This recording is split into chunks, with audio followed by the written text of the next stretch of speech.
Are you looking to find the perfect fit for your clothing? Look no further. We've got you covered with our step-by-step measurement guide. Let's begin. Step 1. Bust measurement. Wrap the measurement tape around the fullest part of your bust. Make sure the tape is snug but not too tight to take note of the measurement in inches or centimeters. Sleeve length.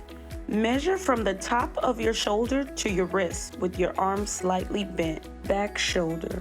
From side to side, relax your arms and measure from one shoulder to the next shoulder. Waist measurement.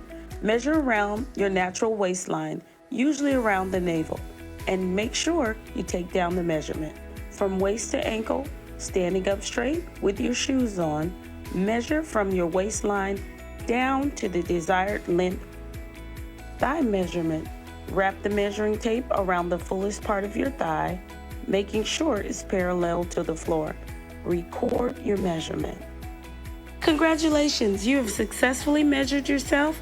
Now you can confidently choose the right size and ensure a tailored fit that complements your body.